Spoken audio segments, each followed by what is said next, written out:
So the thing about strikes, I'll say this, they're emotional because, people's livelihoods and how they can pay their bills and feed their families are at stake. Yeah.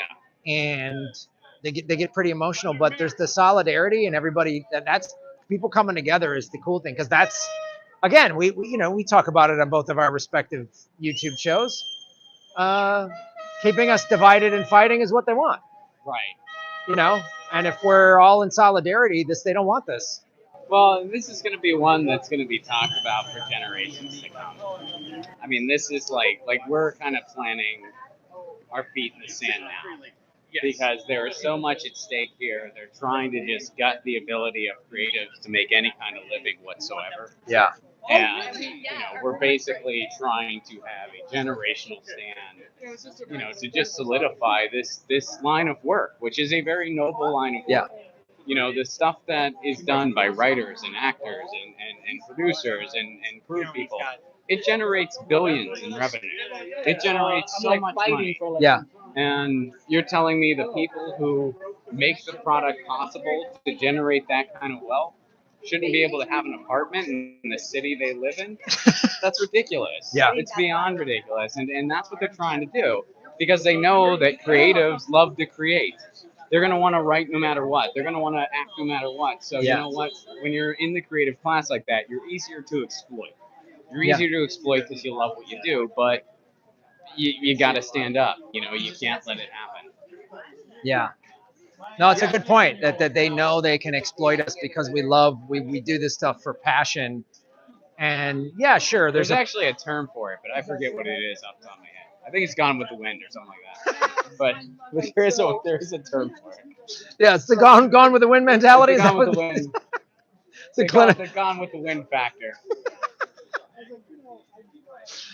Ron's wheelhouse movies. So no, it's yeah, you're right. That's such a great point that they do take advantage of the fact that we all do this because we love it. Sure, we're not, we're in show business because there's a chance of making it big. I'm not gonna lie. I moved to LA because there's a chance of fame and fortune for sure. But even if it doesn't happen, and I've had very up and down years as an entertainer. I've been doing this for 30 years. I've had good years. I've had bad years. But I still do it because I love it. At the end of the day, I love it, and I'm passionate about it. I think a common misconception a lot of just people who aren't in the industry have is that you either make it big or that's it. In reality, like most of the people working in the industry are just working class people, like just making a living as a writer, on crew, as an actor, whatever else. There are tons of working actors who you've never heard of, who you wouldn't recognize, but they're working actors. Same with comedians and stuff like that. So I think a lot of people they don't realize that a lot of the people out here, some of them have had some significant mainstream success, but. Yeah, well, that's the thing. What I always say about this is the second one of these strikes I participated in. The first one was in 2008 when I was just supporting the WGA. SAG didn't go on strike then, but this is for the working class writer, the working class actor. The people that work on in a writer's room on a series or something. They're not making the big money. The actor that comes in with the 3 lines, plays the supporting character that's in a handful of scenes. They, their day rate isn't that great. They need this to pay their bills, and residual checks is how we pay our bills. And again, it's the same old thing.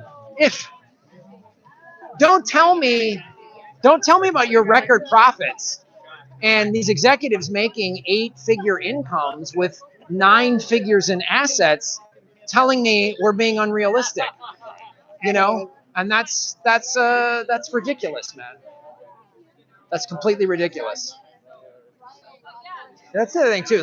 No one walking this picket line is asking to get paid when the companies aren't getting paid. I'm not asking for money if Netflix and Amazon aren't making money. I'm not asking for money.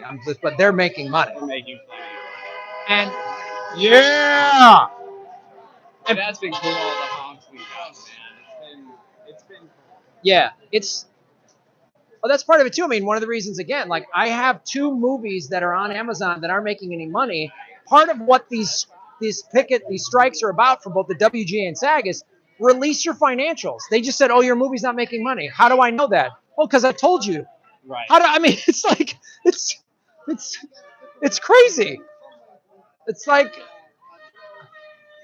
you come and go do work at my house, and then you say, Graham, I need to get paid now. Oh, I don't have any money. And you go, show me that you don't have. Oh, I can't. I'm not showing you. I just don't have it. It didn't. Your labor didn't make me a profit. And it's like, that's part of it. It's reveal. Open your books. The box office was at least out. It was transparent. This movie sold whatever $200 million at the box office, so we know that it made money.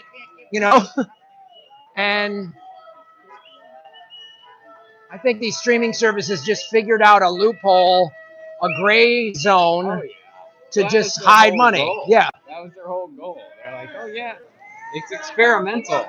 It's new. Yeah. Well, that was the case like 20 years ago. Now you're the big man on campus. You're making record profits. Yeah. And they're like, no, it's experimental. We're still experimenting. I think the experiment was a success, and it's time to pay people. I